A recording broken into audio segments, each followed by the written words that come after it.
New angles are difficult to figure out. Holy fuck, this is a heavy stack of books.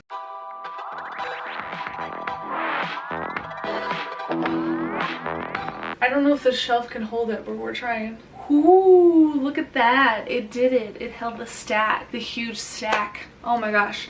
I'm standing. I feel like I need to stand now to film videos. It's very weird. I'm going to be walking around, but I have a bookshelf in the background, which is super unlike me. I'm never the person to have a bookshelf in the background. Who am I? A booktuber? So August is over. Sad. It's September.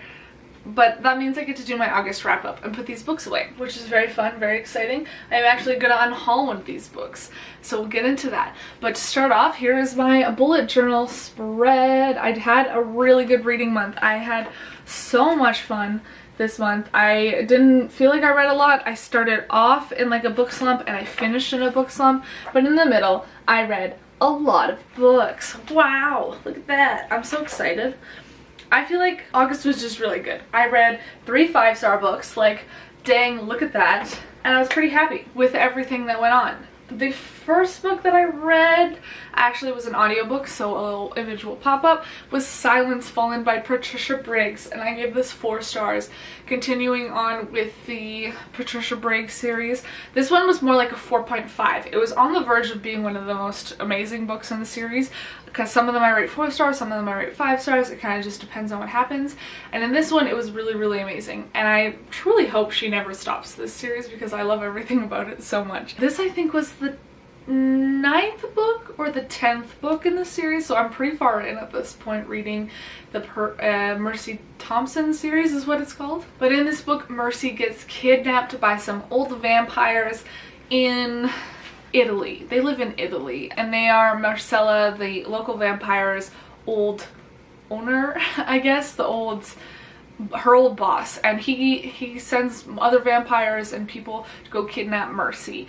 And then Alpha, our good friend Adam, has to go and find her in Europe, and they break a lot of laws and she sees a lot of ghosts, and it was really fun because she got herself out of it no problem, and then they couldn't find her, and there was a lot of mystery and things going on that were like behind the scenes, and there was a little bit of plot twists, but not that many. I mean, it's a pretty simple read, I feel like, but it was really fun and really awesome, and I liked that she went to Prague specifically. I really, really liked that bit. And I liked the golem that they had in Prague. Was it a golem? I can't remember. I read this like literally, I finished this book I think August 3rd. I read the entire thing. I listened to the entire audiobook. And so it's been a couple days, but I was pretty sure there was a golem and there was vampires, kidnappings, and it was really good. I don't want to tell you too much about it because this is like the 10th book in the series and you've missed a lot up to this point. It's amazing. Gave it 4.5 stars. The next book that I read on this stack, I flipped it upside down before I started filming, so I don't get that on camera of me being embarrassed with myself, was Lucid by Adrienne Schultz and Ron Bass. This was very interesting. We'll say that. I gave it 3 stars, and this is the book that I'm actually going to unhaul. I thought I was really going to like this. I picked this up because it's one of the books that I was like, read this before you unhaul it, because I had in my mind that I was going to unhaul it, which is probably why. It wasn't terrible, but also wasn't the greatest. It was very much like a comic book that I really liked when I was a teenager, that, you know, those apps that give you like the first chapter of a graphic novel for free, and then you have to buy the rest. So I've been looking for that graphic novel so that I could finish it because it was amazing. And in that graphic novel, there are 2 people that are connected, one in, I think, China and one in America, and the lady in America, when she falls asleep, she gets to experience the man in China's life.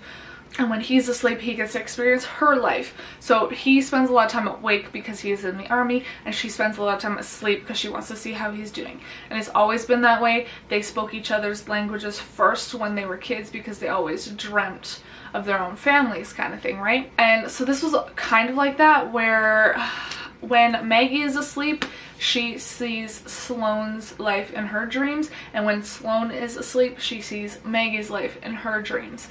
but it didn't have like the fantastical element that I was hoping for. Otherwise I would have given it 4 stars, I would have kept it. It was more mental health issues than anything. And Maggie's an actress, she's trying to make it big, she's like doing really good, and Sloane is just a regular girl with regular problems, and they can't remember a time when they didn't see each other in their dreams and experience each other's lives in their dreams. But Maggie actually goes to a therapist, and her therapist is like trying to convince her that Sloane isn't real, and Sloane is like upset when Maggie starts telling other people about her, and there's a whole thing. I ranted a lot about it in my vlog, and I liked the concept a lot. I didn't hate the ending, but I also didn't like the ending. The ending was just kind of like, well, you did that. And that's why I gave it 3 stars, and that is why I'm unhauling it. Somebody else will enjoy this a lot more than I did, I feel. Because despite its flaws, it was still really well written and a really fun story. So the next book I read was also purple, and it is A Wicked Magic by Sasha Lawrence. This is my favorite cover to ever exist on a book ever. I'm so happy that I finally got to read it. This follows 2 girls specifically, Dan and Liz. They were best friends. They found a magical book that granted them witchcraft powers, and then something happened to Liz's boyfriend Johnny. He disappeared, and they won't talk about it. They won't talk to each other. Liz has gone to a different school per her parents' request. They're not friends anymore. Dan makes a new friend with a new girl in the meantime, and this new girl is actually genuinely a witch through a different era. So the created witches versus the real witches, and there's a cult in here that has tried to raise a dude named Cassian, and there's just so much going on all at once, and I loved everything about it. I would actually read more in this universe with this type of magic, because the way that the other girl, I don't even remember her name, sorry, I think it's Alexis or Alex, when she makes fun of Dan and Liz for their like created magic that they gave themselves because they're idiots the whole time, and they're like, we know we're idiots, we messed up. And I just thought that was a really funny thing going on when she was like, you guys are stupid, and they're like, yeah, we know. It was really good, and I enjoyed all of it. The next book that I finished, I gave 5 stars, and there was a review that I saw on Goodreads about it, and it was like, fuck off basically to this book, and that's how I feel about this book too. So basically fuck this book, but it was amazing because it was 5 stars, and it is The Troop by Nick Cutter. This was disgusting, and every time somebody brings up something to do with deworming or worms in general, I feel like I'm gonna vomit. I think I finished this at work when I was just like waiting to go on shift, and it was disgusting and gross, and I cannot tell you how much I actually really like this one. This is one of the only horrors / gore books that I genuinely enjoyed because it genuinely made me freak out. But this takes place off the coast of PEI. I don't know if I should explain it, but like a lot of people have read this on BookTube. It's like a really big book on BookTube because it's so gross. But it takes place off the coast of PEI, which is why I picked it up, because it's Canadian and I love reading Canadian things. And this troop of Scouts kids are doing their weekend on this island called Falstaff Island, and this guy who has been infected by this gross worm comes onto the island, and he infects the Scoutmaster with the worms that he has, and these worms basically just make you eat and eat and eat and eat. But that's not even the grossest part of the book. The grossest part of the book is one of the Scouts boys is a sociopath, and he sees this as an opportunity to just lose it a little bit. And that was honestly the grossest part, because oh my god, the things that he did. Yeah. I don't want to tell you too much because it's really nasty, and if you really want to read something really gross, then definitely go for it, because it was still amazing because I gave it 5 stars. But also, fuck this book, it's so gross. The next book that I read was a little less yeah, but still in kind of the same genre. It was more like a murder mystery type thing, and it is I Hunt Killers by Barry Laga. This book was also on my books that I think I should get rid of but read them immediately list. so that I can decide if I want to get rid of them, but I've decided to keep it. This one I rated 4 stars, I believe. Yep, 4 stars, and I had tried to read it previously, but I was not in the mindset. It was like 4 years ago I tried to read it, and then I picked it up again and I listened to the audiobook while I was reading it, and it was honestly like really funny. The main character's dad was a serial killer and taught him everything that he knows. So Jazz knows how to kill people and get away with it, but he is 16, 17, still in high school, and instead he sees a murderer and says, hey, this is a new serial killer, and wants to warn the police officers, hey, there's another serial killer in town. Except they don't really believe him, and they're like, back off, this is bad for your image, kind of thing, right? Because everybody knows who this kid is. His dad was famous for killing hundreds of people. And I think the fact that I've gotten into true crime and I've watched like more true crime videos, mostly Bailey Sarian, and has made me appreciate this a bit more. And it is a trilogy, so I would like to continue. I don't know if I want to buy the other books right away, but I would like to listen to the audiobooks and get into it, because it was a very fun story of murder mystery along the line. And he does have like some really low points where he does try to save lives and fails, and there's a lot of psychological things going on in his head because he can lie to people in a way that they want him to lie, but he doesn't know why he's doing it because there's things that his father taught him and he doesn't want to do things like that. So I thought that was super interesting. Also, the profiling of serial killers, really cool. Everything about this book was actually genuinely really fun for like a YA, you know? The next book that I completed, I also gave 5 stars to. It was a good month for me, and that is The Bone Season by Samantha Shannon. This is very difficult to explain. I don't even know how to talk about this book other than holy crap, it's really good. A lot of people in this world, because it is an alternate universe where in the 1800s this thing called clairvoyance came, and a lot of people got abilities, and the people who don't have it made it illegal. And the main character, Paige, is she's like really high up there, obviously. She is a, let's see, a jumper. She has a red aura.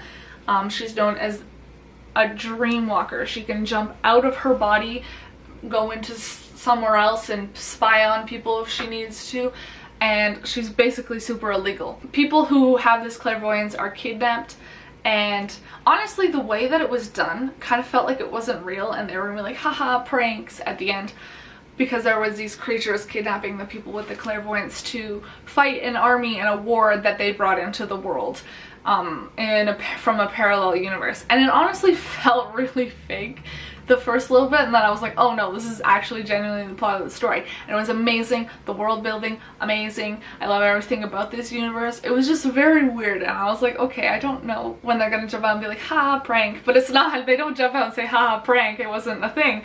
Which, I don't know why I got that vibe. It was just me going like, I've read too many books that have messed with my mind and taken stuff back, I feel like, this year, where it's been like, oh, they wake up and it was all a dream, which is why I felt like this one was going to do that. So I need to stop reading books that make me question the plot line so much, because it affected how I read this. But I still sped through it, even though I was like, I think I was like here, and I was like, oh my gosh, I have so much. But then I ended up only having like 30 pages left because there's a short story in the back of here and I didn't know, and that made me put it on hold for like 2 months, and I shouldn't have done that because it's amazing and everybody needs to read this because it's so good. I think that's all I have to say about it. I don't know what else to say about it. I don't know how to explain that book. It's just like a weird explanation and just strange vibes. I don't know, but I enjoyed it. The next book I also gave 5 stars to. Really good month, I swear. And that is The Testaments by Margaret Atwood. This is the sequel to The Handmaid's Tale. If you have not read The Handmaid's Tale and you want to get into it, honestly, just watch the first episode of the TV series. Is almost the entire book of The Handmaid's Tale. It freaked me out. The TV series was way scarier than the book. I didn't realize in my head that it was that terrifying until I watched the TV show, and I only watched the first episode, and it was absolutely like scary as hell. But it's kind of like America split up. They're now called Gilead, and they were having lots of issues with radiation and poisoning, and women couldn't get pregnant. So they started this world that is against women. They're basically slaves to get pregnant, most of them, and those are the handmaids. And it's based off of actual events that have actually happened in our world, and that is the most terrifying part about the series. And I don't want to tell you any more because I don't want to give too much away, but this book, after you read Handmaid's Tale, because Handmaid's Tale is indeterminate, they don't tell you shit. They don't, like, there's no real ending. It just kind of ends there and you're like, I need more. This is such a good conclusion, and she wrote it like 30 years after The Handmaid's Tale, and it was such a relief to see everything that happened in here, and I was so happy to finally like have closure in such a nice way. This was such nice closure, and it was told really, really amazing. And the cover is like wild, although it doesn't match my Handmaid's Tale because I have this version of The Handmaid's Tale because I have all of her other books that match this one specifically. So I'm like a little annoyed at that because this is like, they match, right? There's a woman, and I have the other two, and they create a woman. This one just looks funny alongside that one now. I don't know. I should have waited till there was like a box set or something. The next book that I completed, I gave 4 stars to, and it is Shadow and Bone by Leigh Bardugo. I read this one first because everybody says that Six of Crows is way better than this, so I'm like, read the one that came first, and also read the worst one first, so that when I get to the good ones, it will be way better. If you have not read this or seen the series, I'll give you a brief synopsis. Basically, Elena is an orphan. Her and her friend Mal grew up together in a governor's house, and they've done everything together. They joined the army together, they travel together, they are doing their best to stay alive together. And then Elena is revealed when they enter the fold, which is this terrifying thing in the middle of their country, right there in the unsea. Just a terrible, terrible thing. When they try to cross that, they are attacked, and it is revealed that Elena has magical abilities. She is a sun summoner, so she is taken to the palace in the capital city to learn how to use it and train under the Darkling and a couple other people. It's really good. I don't know what else to tell you about it because I don't want to spoil anything. But I really, really, really loved this, and I do actually like the love triangle, although I don't really like the Darkling very much. I like Mal way better. I've always liked Mal.